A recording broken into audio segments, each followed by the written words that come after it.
Hi, everyone, and thanks for joining us today for Ask the Expert, everything you wanted to know about nonprofit tax law. My name is Cody Cassidy, and I'm the marketing associate here at GuideStar, helping to bring thought leaders and their insight to your fingertips through events just like this one today. But before we begin, I'd like to go over just a few housekeeping items. First, we're going to be live tweeting during today's event using the hashtag VenableNPOTax. If you're on Twitter and would like to join us and others in attendance today in the conversation, please feel free to do so. Again, that's VenableNPOTax. Next, the format of today's presentation is structured to answer the many fantastic questions we received from you all leading up to the event. That being said, we've also sectioned off a period of time at the end of the presentation to answer more of your questions. So if you didn't have a chance to ask your question before the event, or if you think of additional questions during the course of the event, please feel free to submit them. To do so, simply submit your question in the Q&A box at the lower right-hand corner of your screen. And finally, do not worry, we will be sending an email within a few days with links to the recording of today's presentation for you to refer back to or share as needed. So please do sit back, relax, and enjoy today's presentation. And with that, I'm now happy to introduce our speaker for today, Jeffrey Tenenbaum, partner and chair of the nonprofit organization practice group at Venable, one of the nation's leading law firms. Jeff is one of the nation's leading nonprofit attorneys, as well as an accomplished author, lecturer, and commentator on nonprofit legal issues. For his work, Jeff has been awarded the American Bar Association's Outstanding Nonprofit Lawyer of the Year Award, as well as many other commendations. And Jeff is widely known for his ability to explain difficult nonprofit legal issues in a manner the layman can understand, something that is always welcome in the nonprofit world. So, without any further ado, Jeff, take it away. Thank you, Cody, and good afternoon, everyone, or good morning to those of you on the West Coast. We have about an hour, a little less than an hour, to cover an incredible amount of information. As you're going to see, there is no prepared PowerPoint presentation. Today's presentation is completely based on your questions. We received quite a number of questions in advance. We received more questions today, and questions continue to flow in. So as you can imagine, in an hour, we're only going to be able to scratch the surface, and to be frank, we're probably only going to be able to answer about half of the questions that came in. We may be doing a follow-up session to try to get to more of those. But I will do my best in this short period of time to touch on as many questions as possible. Obviously, we're not going to be able to delve terribly deep into any of these answers, but the purpose of today's program is to try to cover the waterfront on a wider array of nonprofit tax issues that are of most interest and concern to all of you, try to explain some issues that can be very complicated and difficult to understand and to deal with, try to give you some good practical tips and kind of cut through a lot of the legalese and confusing statutes and regulations and case law and other things in this area that can make this a very, very challenging area in which to understand. I have been doing this my whole career. Started out even when I went to law school, working at the American Society of Association Executives, explaining and understanding new developments in tax law and legislation and regulations, and have worked with nonprofits my whole career. So the answers that I'm going to be giving you today are drawn by a lot of experiences representing hundreds of nonprofits each year, and hopefully that'll be of benefit to you. I am going to, for some of these questions, really just give a fairly brief, short answer. For other ones, particularly ones that have a lot broader and wider applicability, I'm going to spend a little more time giving you a little more background and substance, and hopefully we'll get the right balance as we go through today's program. We're going to bounce around from a varying degree of topics, so don't get confused by that, and we'll do our best to keep things on track. So let's start out. We are in election season here in the U.S., and some of the questions we got weren't really questions; they were more just topics that people wanted me to address. One of those was lobbying and excise taxes for excess lobbying. And I should point out before we get into this that on virtually every one of these topics, we, our law firm Venable, have an incredible array of resources, articles, PowerPoint presentations, and recorded webinars on all of these topics that are all publicly available on our website. And at the end of the presentation, Cody will be giving you links where you can get access to all of that stuff. So anything that you want to get more information about than we can cover in today's webinar will be available there, and this is certainly one of those topics. So, based on the registration list that I looked at yesterday, it would seem that the vast majority of the organizations on this call are 501c3 organizations, and so I am going to go off the presumption that most of you are. And I apologize. I know I saw some 501c6 trade and professional associations listed on there. We're probably not going to be able to focus too much on those specific 501c6 issues, but we can always tackle those at a later time and/or offline. But 501c3 organizations, one of the great myths that so many people still continue to have is that 501c3s are not allowed to lobby under the tax law. Absolutely not true. 501c3s are allowed to lobby, and lobbying means generally trying to influence federal or state legislation, advocating for or against proposed or pending federal or state legislation. Lobbying generally does not involve attempting to influence federal or state government agency regulations or other administrative actions like that. It's generally limited to legislation. But the more difficult part for C3s is that there's two different set of rules. There's a default set of rules, and then there's another set of rules that was put in place in 1976 called the 501H election. If you make that 501H election, then you will be governed by a set of lobbying rules that are codified in Internal Revenue Code Section 4911, which provide for a very helpful set of rules governing what is lobbying, what is not lobbying, what's excluded from the definition, how much you can do, and what are the penalties for exceeding those lobbying limits. They're very clear definitions, very clear exceptions, and frankly, they're very favorable. And if you are an organization with one exception that I'll talk about in a minute, generally speaking, if you lobby, you should take advantage of those lobbying rules and make that 501H election. It's a simple one-page form that you file with the IRS to take advantage of it. If you exceed those lobbying limits, you do not automatically risk losing your tax-exempt status, but instead there's a series of penalty taxes that the IRS can impose if you exceed those limits on a rolling 4-year basis. If you do not make the 501H election, then you're governed by what's called the no substantial part test. It's a very kind of vague general test without any clear definitions or exclusions or whatnot that basically says you cannot spend more, no substantial part of your activities can constitute lobbying. It's a very unclear definition. Frankly, the only real reason that any 501c3 should not make the 501H election is the fact that the 501H election put in place a global cap on how much lobbying you can do. So generally it's about 20% of your total budget. It's a rough rule. It's a little more complicated than that, but with a global cap of $1 million. So the problem is for larger 501c3 organizations that even where 20% is going to be well over $1 million, the 501H election just doesn't work, and so they're forced to be governed by the no substantial part test. That was a limit that was put in place decades ago. It's never been updated and indexed for inflation by Congress, and so that's the only footnote I'd make to that issue. So that's, in a nutshell, lobbying. And, of course, lobbying is also more complicated because it's regulated by other federal and state laws, the Federal Lobbying Disclosure Act.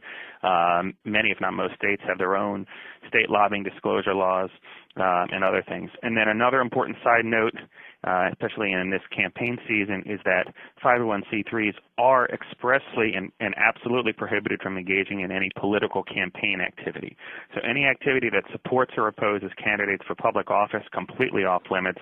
Even the smallest amount of that activity can jeopardize your tax-exempt status, and that, of course, includes having a PAC, a political action committee, or engaging in communications or other expenditures that support or oppose candidates for public office.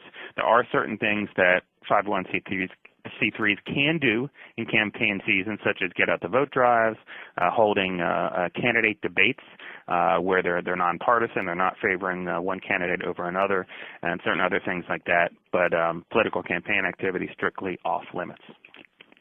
Okay, let's move on to another topic.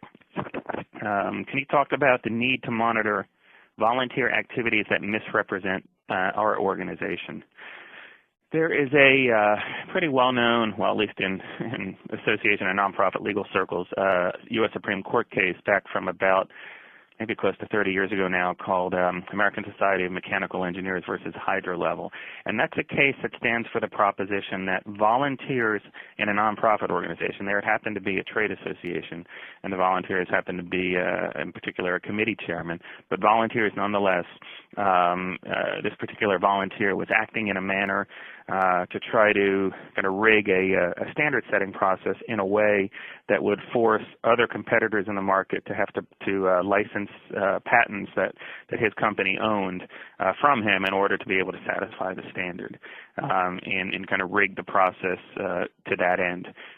The court ended up agreeing that it was an antitrust violation, but importantly, the notable point for this question is that the problematic activity at issue was carried out by volunteers without any knowledge of the staff, any condoning by the staff or the full board, but just by the particular individual volunteers. And the court established a principle which has come to be known in our nonprofit legal circles as the apparent authority doctrine. And what it basically means is that if an individual volunteer is acting with the apparent authority of the organization, then the organization can and will be held liable for that person's actions. And we're not just talking about antitrust violations, but we're talking about anything from agreeing with a hotel to hold a meeting there and signing a contract. Even if that volunteer doesn't have the formal authorization to do that and doesn't have the authority to do that under the organization's governance structure and bylaws and whatnot, if the person on the other end reasonably believes that they do, then the organization can be held liable. And what the court said is it's incumbent on organizations to control their volunteers, to regulate them, to make sure they don't have access to things like email addresses and letterhead stationery and other things that would suggest to other people that they have the ability to act on behalf of the organization. And this can be an issue, particularly with smaller organizations that have smaller staffs or sometimes no staff. It doesn't mean that sometimes you don't want your volunteers to have actual authority to act on behalf of the organization, but you need to be very, very clear to regulate that. Okay, next topic. Another person asked about board member liability, generally concerns, risks, and here we're presume the questioner is talking about personal liability. Generally speaking, nonprofit board members are not generally liable for their acts or omissions on behalf of the corporation. That's a general statement, and that's because the corporate shield, assuming we're talking about a nonprofit corporation, provides a pretty strict and strong liability shield between the liabilities of the corporation and the liabilities of the individuals, such as officers and directors, who are running the corporation. That being said, there are instances when board members can be held personally liable. There's certain legal violations, certain legal claims such as sexual harassment, antitrust violations, defamation, and certain others where regardless of the corporate shield, if an individual engages in one of those types of activities in a manner that violates the law, then that person can be held personally liable and the corporation can be held liable for his or her acts. But generally speaking, there's not going to be liability. And beyond that, most nonprofit corporations have provisions in their articles of incorporation and their bylaws to provide for indemnification, meaning if the individual gets sued because of something that they did or are alleged to do or not do in their capacity as an officer or director, unless they engage, generally they'll say, unless you engage in gross negligence or willful misconduct, the corporation will step in and protect you and pay any legal fees and pay any judgments or settlements that you're forced to enter into. And of course, most nonprofit corporations have directors and officers liability insurance, which effectively serves as a funding mechanism for that indemnification. So there are a lot of protections for board members. And then finally, unless a board member breaches their fiduciary duties of care, loyalty, or obedience, those are duties that the individual board members and officers owe to the corporation. If they breach any of those duties in a material way, then they can be liable to the corporation for any harm that flows as a result of those breaches. Okay, those are really governance-related topics, but a lot of times what we find is that governance topics and federal tax exemption topics overlap. And in fact, the IRS has really gotten into the governance game in recent years. And back in 2008, when the Form 990 was overhauled, the IRS put in place a whole series of questions, a whole governance section of the Form 990 to ask about a lot of governance-related issues, and they continue to make it a top priority because they believe that organizations that are well-governed and that have proper and accountable and with proper internal controls and checks and balances and decisions being made by independent decision makers, they believe that those organizations tend to be more compliant with the tax laws, tend less to engage in problematic excess benefit transactions, things that could lead to private inurement, private benefit, and the like. Okay. Another topic. We're a nonprofit that receives revenue from advertising, like many organizations do. What if our advertising revenue totals 40%, constitutes 40% of our total revenue? Is that a problem? Short answer is, generally speaking, yes, it is problematic. I can't say with absolute certainty because there are no black and white rules in this area. Let's take a step back so I can explain this issue and put it in proper context. Tax-exempt organizations, 501c3s, 4s, 5s, 6s, etc., are exempt from paying federal corporate income tax on income that is derived from activities that are substantially related to their tax-exempt purposes and mission. So if most nonprofits' activities, most tax-exempt organizations' activities are going to be activities that are substantially in furtherance of the organization's mission. And so one important side note here, the analysis focuses on the activity, not the use of the funds. So it doesn't matter what the funds are used for, the analysis focuses on the underlying activity that generates the funds. And if the activity that generates the funds substantially furthers the mission of the organization, then those funds are going to be tax exempt at the federal level and almost automatically. Sometimes you have to apply for it in certain states, but effectively they're going to be exempt at the state level as well for the state or states in which the organization is located. We're talking about corporate income tax, of course. We're not talking about other types of tax because, as most of you know, tax-exempt organizations are not exempt from all taxes, and there's actually quite a number of taxes that tax-exempt organizations pay now and more that they may pay in the future.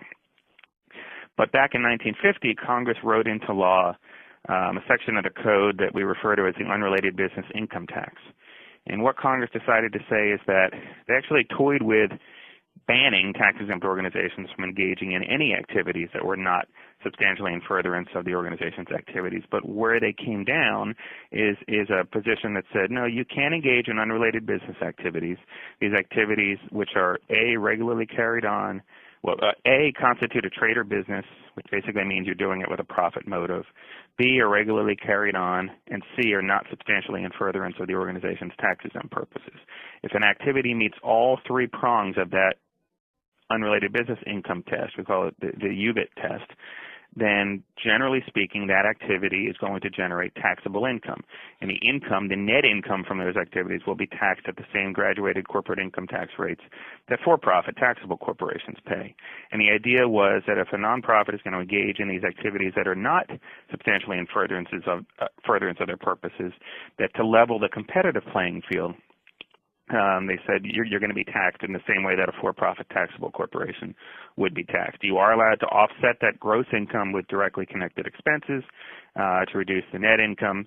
There has been a lot of abuse in that area. In fact, the IRS final report on their college and university compliance project found a number of abuses in terms particularly relating to net operating losses being used to improperly reduce the amount of taxable income that tax-exempt organizations were paying in this area. The most classic or the most common form of unrelated business income is advertising.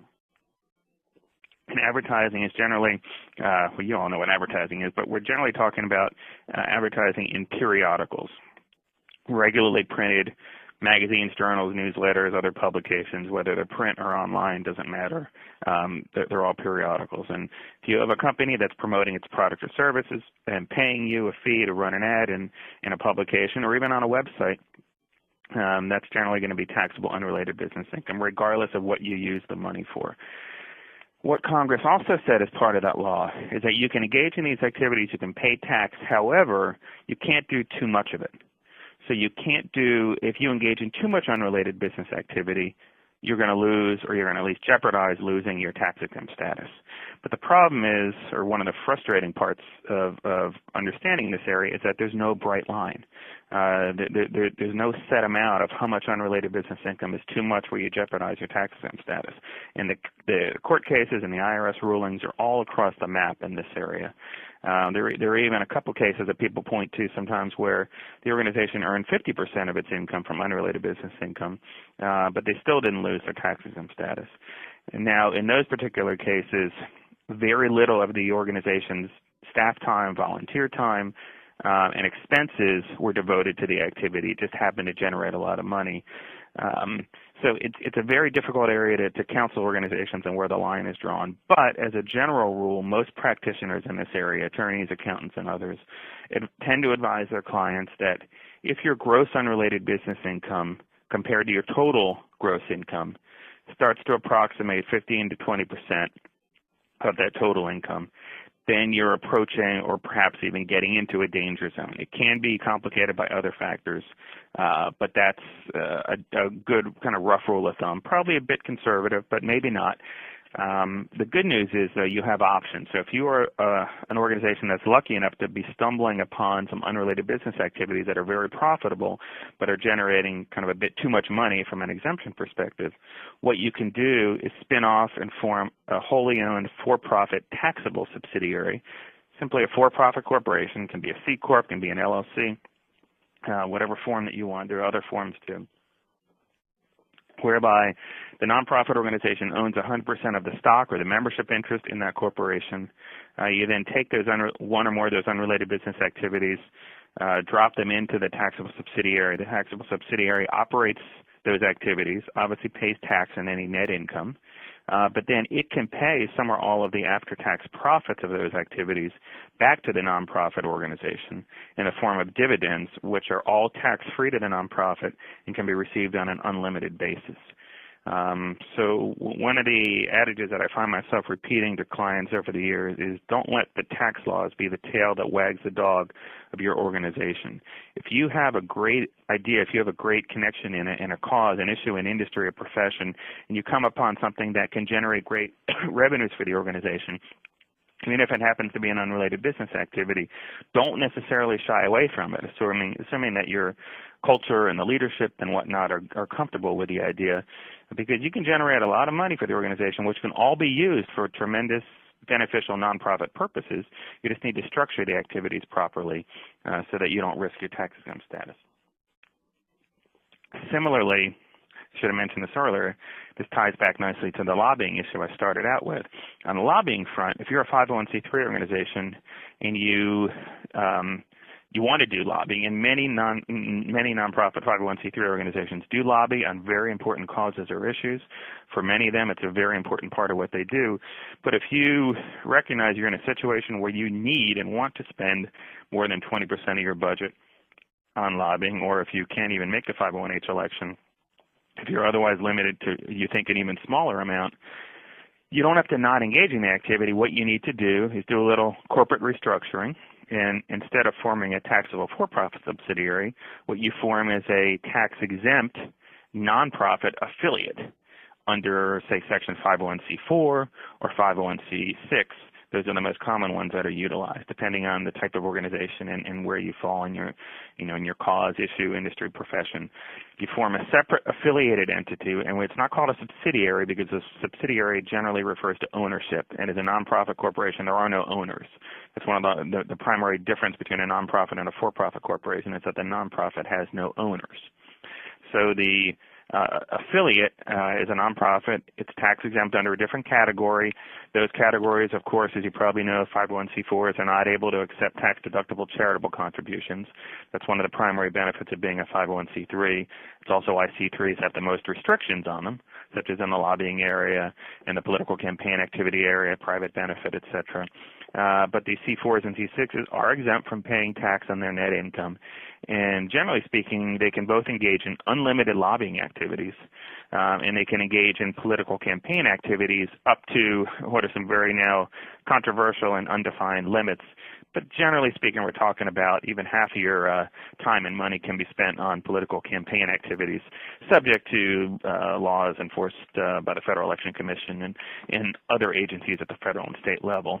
But if you're an organization that realizes that to carry out your mission effectively, you really need to engage in more advocacy and perhaps even political activity, look at creating affiliated 501c4 C6 organization. The only thing to keep in mind that can be a little bit tricky, not surprisingly, you can't just take money from the C3 and use it to form the C4 or the C6. The C4 or the C6 has to have independent funding. So you either have to have it capitalized from some other independent funding source, or if you have members or supporters who are paying you, monthly dues or otherwise supporting you financially, you need to convince them to direct some of their money over to the new C4 or C6 organization, and they're not going to be able to take a charitable tax deduction for those contributions. They may be able to take a business tax deduction for some or all of those payments, but not a charitable tax deduction. One little side note, 501c6 organizations in particular, to the extent that they engage in lobbying activities, membership dues paid to a 501c6 organization are non-deductible as a business expense to the extent of the organization's lobbying activities. And there's a whole complex set of rules that's codified in Section 162E of the tax code that was put in place in 1993 that regulates that whole area. So C6s can engage in unlimited lobbying, but membership dues and other similar amounts paid into those organizations are going to be partially or completely non-deductible as a business expense because of those lobbying activities. Okay, let's move on to other issues. Actually, I'm going to jump back to the advertising question for a second, because I want to point to one other issue that comes up probably almost every day that I've been practicing law in my entire career, or at least since the early 90s, and that is corporate sponsorships. And this is a very important concept to understand because, first of all, these days it's hard to find any nonprofit organization that doesn't rely on some meaningful amount of financial support from corporations, whether it's as advertisers, as corporate sponsors, as members, as exhibitors at trade shows, as advertisers in your journals and magazines and newsletters, or other things as well. And I'll talk in a minute about partnerships between nonprofits and for-profits. But one of the ways in which nonprofits will typically get money from for-profit corporations is through corporate sponsorships. And one of the reasons it's become so popular is that Congress amended the law back in, I think it was 1995, and the IRS has since come out with some very, very helpful and very surprisingly detailed regulations to implement the law, which provide a lot of very clear guidance in this area. And that's something we rarely get from the IRS. No offense to the IRS, but they are notoriously bad at giving detailed guidance, prescriptive guidance to nonprofit organizations. They like to keep things very vague in general so that they have flexibility in enforcing the law in different circumstances. But in the corporate sponsorship area, they came out with some very helpful regulations that are in fact loaded with tons of examples and whatnot. And basically what the corporate sponsorship rules did is they took their cue off the rules that govern corporate support on public broadcasting to effectively draw a line between taxable advertising income and tax-free corporate sponsorship income. And what the rules essentially do is they say, if you're a corporation giving money to a tax-exempt organization, that tax-exempt organization is merely acknowledging your contribution, acknowledging to the public, to their members, to their supporters, whatever. They're merely acknowledging the contribution, that should not turn that acknowledgement and the income from that contribution into taxable advertising. And while there may be some benefit to the corporate sponsor from doing that, that's not necessarily taxable advertising, and that should be treated as corporate sponsorship revenue, which is effectively contribution revenue, tax-free to the exempt organization, versus a corporation that's paying money to you in order to advertise and promote their products and services to your constituency or even to the general public. In those situations, the income that you earn is going to be taxable advertising income. And so there's an obvious incentive built into the system to structure these payments to the extent possible as corporate sponsorship. The rules give very helpful detailed guidance on what types of acknowledgments you can give, what things can you say or do for the corporate sponsor. And the basic idea is that if it's an insubstantial benefit that's received in return, which would include things like acknowledging the name, the address, the website, the phone number, contact information for the sponsor, using the sponsor's logo, even using an established slogan that the sponsor has, giving non-qualitative descriptions of the sponsor's products or services.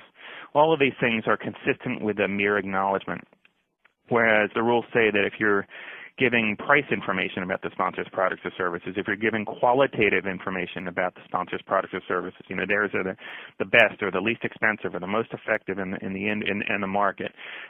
If you're giving an endorsement or an inducement for your supporters, your constituency to purchase and utilize a sponsor's products or services, these are things which are inconsistent with corporate sponsorship treatment.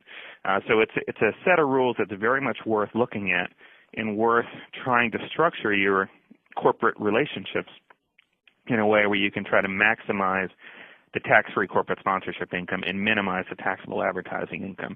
And what the rules also say is even if you do give some of those benefits that fall on the taxable side of the analysis, or put it this way, inconsistent with the corporate sponsorship exception, it doesn't necessarily mean that those payments are going to be taxable. What the rules say is you take those benefits that are inconsistent with the corporate sponsorship exception, you carve it out, and then you'd simply apply the standard unrelated business income analysis.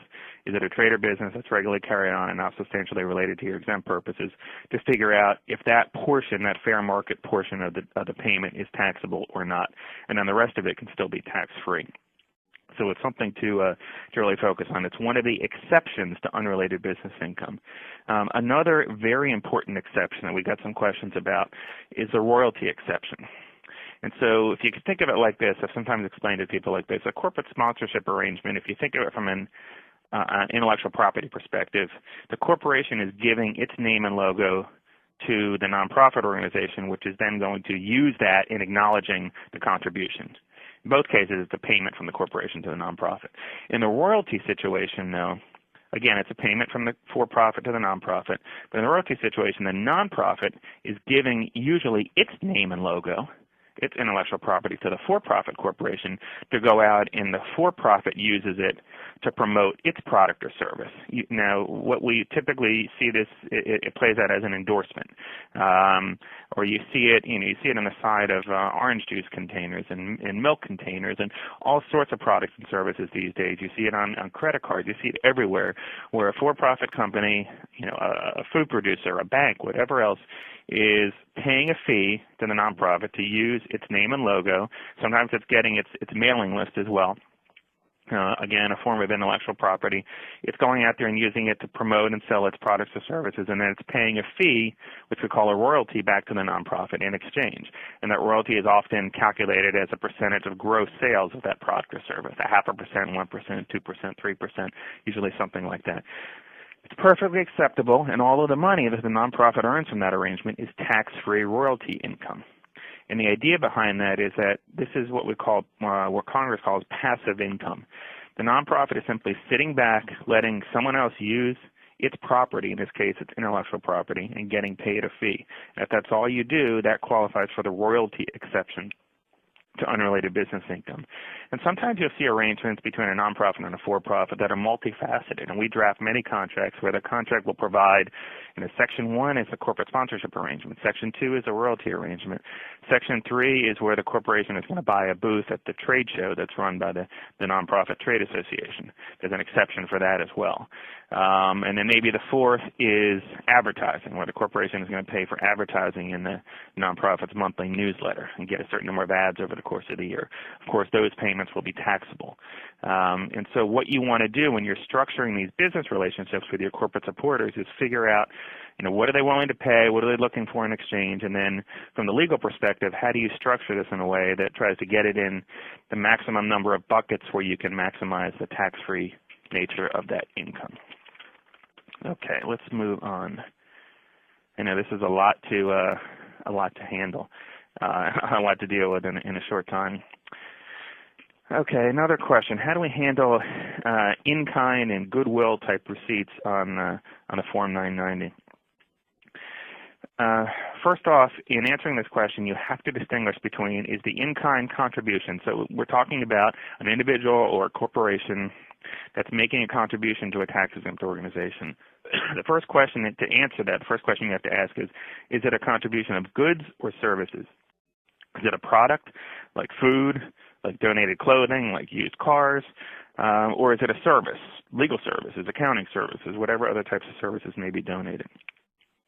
Another important thing, it's a threshold issue to keep in mind, is don't confuse the tax benefits and tax treatment to the donor with how the nonprofit organization treats it from a taxable income or an income receipt perspective, because they're two separate things, and in fact, generally speaking, they're completely unrelated.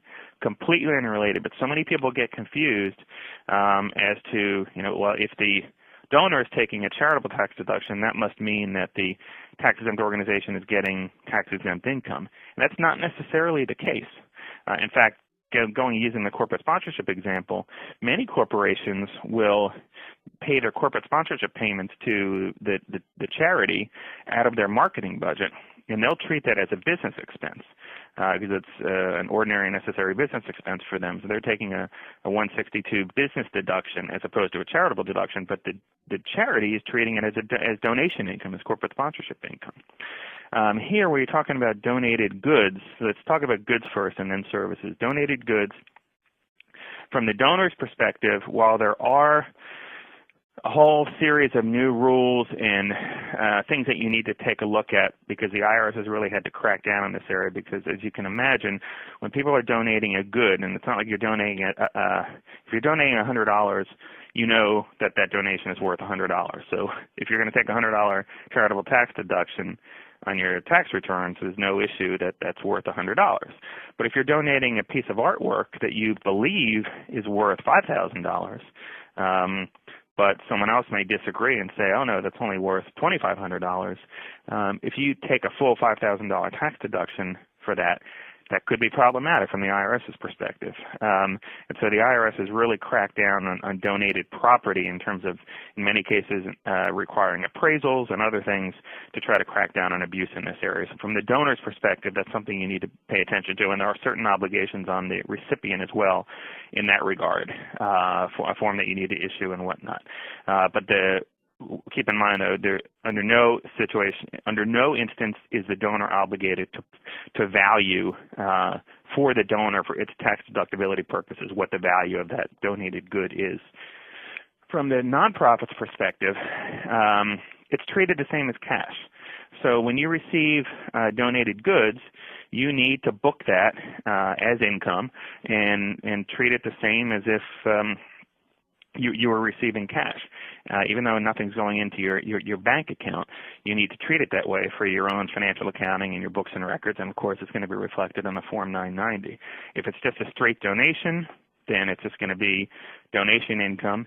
If it's donated goods as part of a corporate sponsorship arrangement, and to say it's Habitat for Humanity, and they're getting donated washers and dryers to go into homes that are being built for the homes they're building for people that can't afford them. They're going to they're going to book the fair market value of those washers and dryers as income, and it may be corporate sponsorship income if that's part of a corporate sponsorship arrangement, or it may be something else. Now, with respect to donated services, it's a different story because, first off, donors are not able to take a charitable tax deduction for donated services. I could do all the pro bono work I want for as many charities as I want, but I can't take a charitable tax deduction for those donated legal services, regardless of how valuable they are.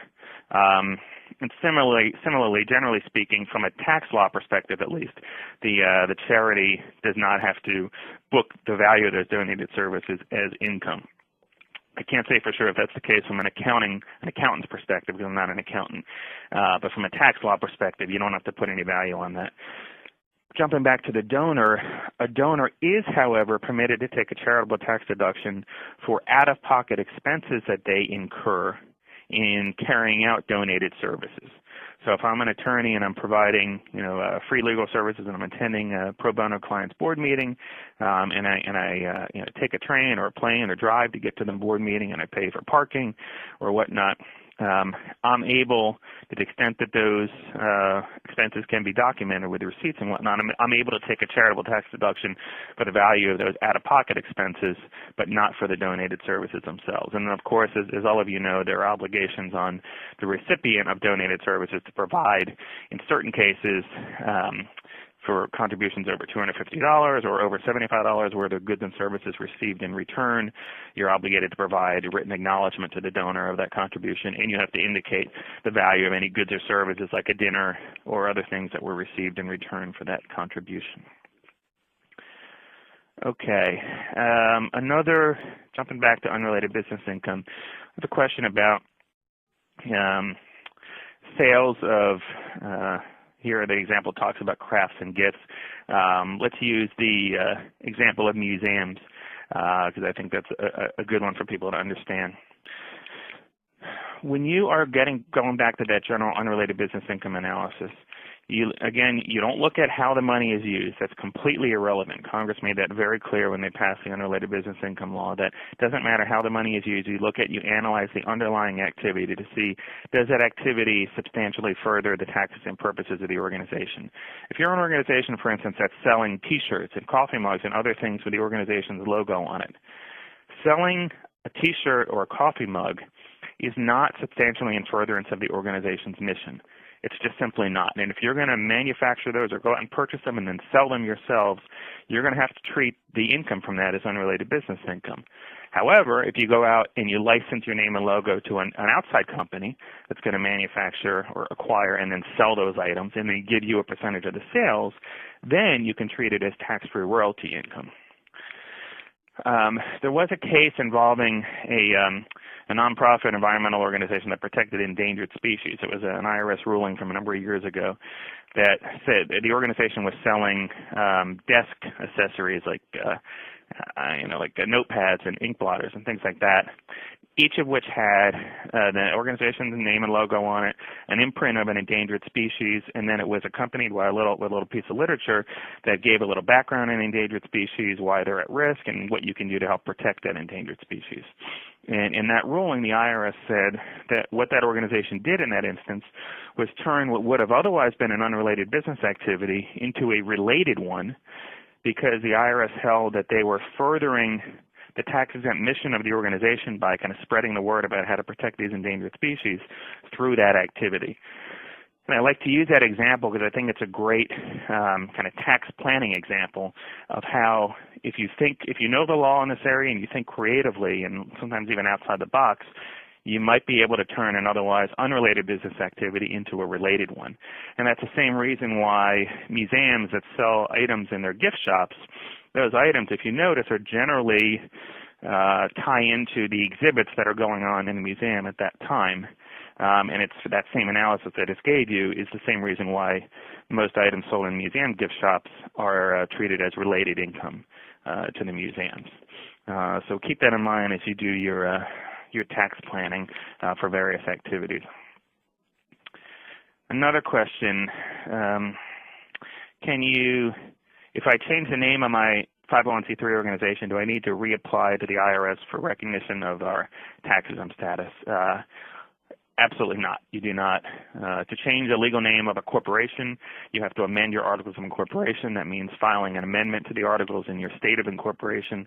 To change the name, that's how you legally effectuate the name change. And then what you would do is just attach a copy of that articles of amendment to your next Form 990 that's filed with the IRS and let them know that you've changed your name and they should change the name in their records. Pretty simple.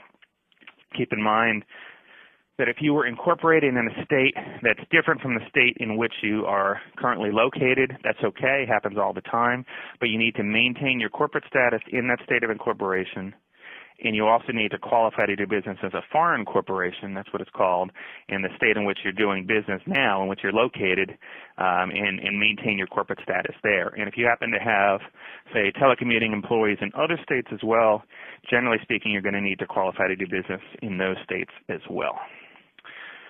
I had a question about Form 990 filing obligations, asking what type of form. As many of you may know, there's actually 4 different types of Form 990s. This is the annual information return that you file with the IRS. It's not a tax return. The tax return is for nonprofits. It's the Form 990T. That's the form that you file when you have unrelated business income. But the information return is for everything else. And there are 4 different types of Form 990s. For the smallest organizations, it's organizations with gross revenues of $50,000 or less, you have to file the Form 990N, N as in Nancy. And as many of you probably know, for many, many years, there were no Form 990 filing obligations for the smallest organizations. That changed when Congress changed the law, and there's been a lot of fallout from that because Congress also said that if you fail to file a Form 990 of any form, including the 990N for 3 years in a row, then you automatically lose your tax-exempt status. And that's what happened a few years ago when that 3-year deadline kicked in, and many organizations who had never filed automatically lost their exempt status. So even the smallest organization, some people call it the e-postcard. It's a very simple, easy-to-file form. You can do it electronically, but you have to file that even for the smallest organizations where you lose your exempt status if you fail to do it 3 years in a row. For organizations with gross receipts of less than $200,000 and total assets of less than $500,000, you file the Form 990EZ. And then for organizations with gross receipts of $200,000 or more or total assets of $500,000 or more, you file the Form 990. And as you might expect, the EZ has more information required than the Form 990N, and the Form 990 has a lot more information than both of the others, and that form was greatly expanded and overhauled in 2008. It's been tweaked ever since, and it's not an easy form to file, but it's a very important form to file for many reasons, in part because the IRS very much uses those forms to analyze them and try to spot red flags that might give rise and trigger a potential IRS compliance check or IRS examination, or sometimes called an audit. It's also important because it's a very public document. This is a document that's subject to public disclosure, with the exception of Schedule B, which is the list of contributors. Everything else is subject to public disclosure. And so these forms get scrutinized and criticized by the public, by potential donors, by potential grantors, by legislators, policymakers, the media, your competitors, your adversaries, everyone else.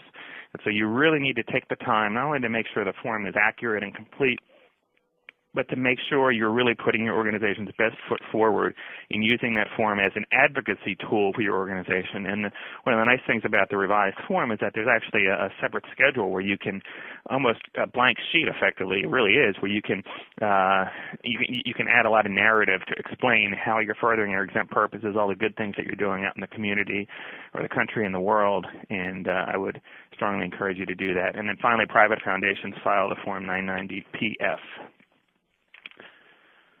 Okay. I know we have a number of questions that have come in on the webinar, but there was one more that I did want to cover. Okay, real briefly, what are the tax considerations of partnering with a for-profit company? This has become a very active area for nonprofit organizations, realizing that in a lot of cases they can more effectively carry out their mission, they can leverage private dollars, and further great mission and purpose by partnering up with a for-profit company in terms of engaging in a joint venture or a partnership or other similar relationship like that. You can do it, but there are very strict rules that govern this activity to prevent abuse, to prevent too much benefit from flowing to the for-profit corporation. It gives rise to considerations, what we call private inurement, and particularly for 501c3s, private benefit. And so you need to be sure to consult with knowledgeable counsel in this area who can guide you to make sure you're structuring these relationships properly, to make sure that the nonprofit has control, meaning majority decision-making control over the tax-exempt features of the joint venture, to make sure that not too much of the financial benefit of the operation, whether it's direct or indirect, is flowing to the for-profit company, and other elements to make sure it's structured properly. It's a tricky area of the law, but it's one that if you're smart about it and creative about it, it can enable you to leverage dollars and launch initiatives and programs and activities that can help take your organization to a whole different level sometimes than what you can do on your own. With that, Cody, without going any further, do you want to pose some questions that have come in today from the from the audience. Yeah, absolutely. We have a number of questions about volunteers specifically. So there's one question about the very gray line between a volunteer and an unpaid intern, and a paid intern and employee. Can you talk about some of the implications for nonprofit organizations trying to get that right? Yeah, it's a great question, and it's a very complicated area, and it's an area that's been the subject of a lot of scrutiny and attention. And in fact, it's an area where I've seen so many of our clients move away even from having any unpaid interns. And it's one of those areas, we see this in issues involving employees versus independent contractors, and we see it in this area, in the intern area, and certain other areas where it's, from a legal perspective, it's an intersection between tax law and labor law. And in this area, and in the employee versus independent contractor and some other areas, you have to pay attention both to federal and state labor law, such as enforced by the U.S. Department of Labor or an Equal Employment Opportunity Commission, and the state equivalents of both, and also federal tax law. It's an area that we've done some webinars on. That you'll find links to all the recorded webinars at the end. We've also written an article or two directly on this subject.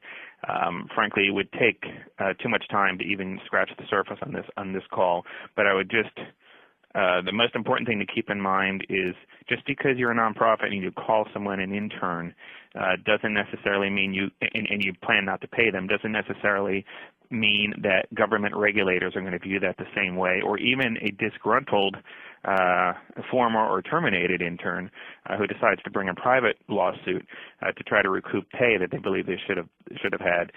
It's an area you really need to consult expert counsel on, and be sure you don't trip over the lines in this area, because it can be very dangerous.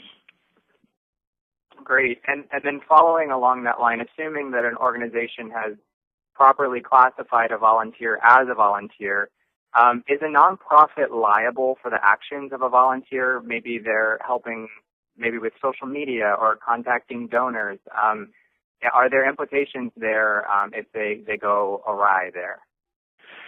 Absolutely. I mean, you remember the discussion earlier about the apparent authority doctrine. That is one of the first things that should come to your mind. If a volunteer has the apparent authority of the organization and they do something or fail to do something that causes some harm, physical harm, psychological harm, financial harm, or otherwise to someone, in some cases, a nonprofit absolutely can be held liable. Now, it's not always a strict liability standard. By strict liability, we mean, like in certain instances, if a supervisor, an employee of a nonprofit, sexually harasses another employee or even a volunteer, there's, generally speaking, strict liability there, that the nonprofit's automatically going to be liable for those actions. Whereas in other areas of the law, and this is one of them involving volunteers, we see it in a number of others as well, the standard is going to be, did the nonprofit know or should it have known of what the volunteer was doing? And by should have known, basically meaning the nonprofit was negligent and not actively overseeing what the volunteer was doing. And if the nonprofit knew or should have known of the acts or omissions of the volunteer and failed to do anything about it, then the nonprofit can be held liable. Whereas in a situation, if the nonprofit is really doing a good job of trying to oversee its volunteers, they give good guidance and training up front. They make them sign something that says they understand all these rules of the road. They do regular checkups, and it doesn't mean that you have 24-hour monitoring your volunteers. It's not realistic. But if you do those sorts of things, and then you have a volunteer that just goes off the reservation and does something stupid or crazy, in some of those situations, a nonprofit is not going to be automatically liable. And, of course, you want to make sure you have good insurance, not just directors and officers liability insurance, which doesn't do you any good for things like bodily injury and property damage claims, but commercial general liability insurance and other appropriate forms of insurance to help protect you in the event that there is some liability there. Great. I think we have time for maybe one more question. I know everyone has other things to get to this afternoon. So the last question will be about a board member or a nonprofit employee. They're concerned about some of the practices of the board leadership as the board as a whole. What can they do in terms of reporting behavior they believe to be unlawful or at the very least inappropriate? Unfortunately, we do see these issues a lot. We see it sometimes with existing clients. We see it with new folks that come in and want to ask us about conduct that they believe is appropriate or inappropriate. And the short answer is it's going to depend. Sometimes certainly, for instance, let's take it from one extreme to another. You see some your old potential criminal violations going on. You see physical abuse, or you see fraud or embezzlement, an issue that's been a very hot topic for nonprofits as of late. Something like that going on. There's no question you need to immediately report that to federal and or state criminal authorities, and that's a no-brainer. Sometimes, though, we see, there's a governance dispute. You have one segment of the board, existing or would-be board members who feel one strong way about how the organization, what direction it should go, how it should spend its money, who they should employ as the leader, staff leadership.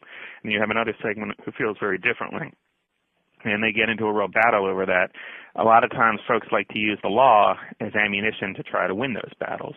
That certainly can work sometimes if you have the folks who are in charge who are really not following the required provisions of the State Nonprofit Corporation Act and or their own bylaws and how they're making decisions and how they're governing.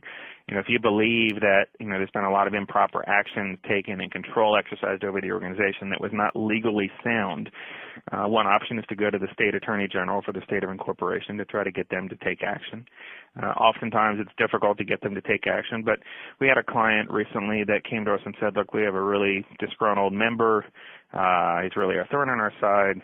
Frankly, he's a bit crazy, but he's threatening to, report some of our conduct to the D.C. Attorney General's office. So just want you to be prepared for it. And sure enough, a couple weeks later, we got a letter from the D.C. Attorney General's office, where they got a letter, they forwarded it to us, inquiring about their conduct and asking to explain, how and why what they were doing was consistent with D.C. law. Of course, we did do that, and the case, AG's office summarily dismissed the case, closed the case. But sometimes AG's offices do take action. Sometimes there can be a private right of action. By that we mean the ability for a private individual or group of individuals to bring a lawsuit. Not always. Not everything gives rise to a private right of action.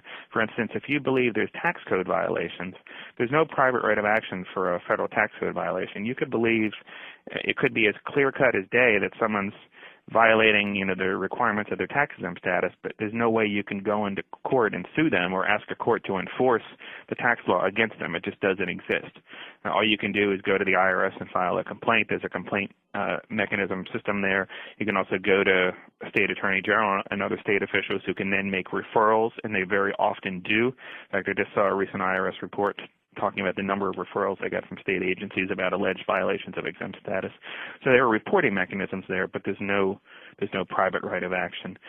And then finally, sometimes if you understand the law, whether it's tax law, whether it's state corporate law, whether it's other things, you get a good handle on that. You can use that sometimes as leverage to help negotiate a more amicable resolution of those disputes. Cody, there is, I might have a minute more. There is one question I saw that I think was the first question that came in when we went live today. Let me take that real quickly if you don't mind. We've been approached regarding a fiscal sponsorship. Can you speak a little of what we need to be watchful of? This is a concept that many of you have probably heard of. Many of you may be actively involved in fiscal sponsorships. Many of you may not, though. You may not know what that means. But in real simple layman's terms, what a fiscal sponsorship is where someone wants someone wants to take a charitable tax deduction is usually what's involved. But the organization that they want to give the money to maybe doesn't, it most often comes up where an organization doesn't have its tax-exempt status recognized by the IRS yet. So for a 501c3 organization, you can't be a 501c3 organization unless you go to the IRS, you file a Form 1023, and you ask the IRS to recognize your tax-exempt status. And it's not until the IRS issues you what's called a determination letter that you actually are recognized as a 501c3. You can operate in the meantime. From the date that you incorporate, you can start to operate. If you get approved, it'll be retroactive back to your date of incorporation, but you can't actually tell people and assure people that they can get a charitable tax deduction for their contribution until you get that determination letter from the IRS. And so what some organizations do, because the donor, whether it's an individual, corporation, sometimes a private foundation, sometimes a governmental agency, they may be limited in that they can only give money to an actual current 501c3 organization, they'll utilize what's called a fiscal sponsor. And that's an existing 501c3 that's essentially willing and able to rent out its 501c3 status for this purpose. And I don't mean rent like it's being abused or used in some inappropriate way. They have to exercise oversight and make sure that the money is being used for proper 501c3 purposes. But essentially they take in the contribution and then they make a grant to the organization that hasn't yet received its C3 recognition to go out and spend the money. But they have to exercise oversight and control to make sure that the organization is spending it and using it for appropriate 501c3 purposes. That's what a fiscal sponsorship is. It's a common arrangement. It actually takes shape in lots of other forms involving community foundations and others. But it's an important tool to take advantage of, especially if, say, you're a new organization, you have some activity you really want to launch into right away, but you know it's going to take 6 or 9 months before you get your determination letter from the IRS. Great. Thanks, Jeff. And thanks, everyone, for attending today. I hope you found this event to be as informative as I have. And for those of you concerned with forgetting this great information, don't worry. We'll be sending you an email with a link to the recording of today's event soon. So be on the lookout for that in just a few days. Again, thanks for joining us. As Jeff mentioned, Venable hosts a number of great webinars on similar topics to check out. Jeff and his colleagues have also contributed blog posts to our GuideStar blog answering many of the remaining questions at trust.guidestar.org. We also have a webinar program that covers this and many other topics. In fact, our next event is Getting Started on Raising Major Gifts, How to Ask and Stay on Track with Amy Eisenstein on May 27th. Be sure to check that out at www.guidestar.org/webinars soon for more information on that. And with that, thanks again for joining us, and have a great rest of your day, everyone.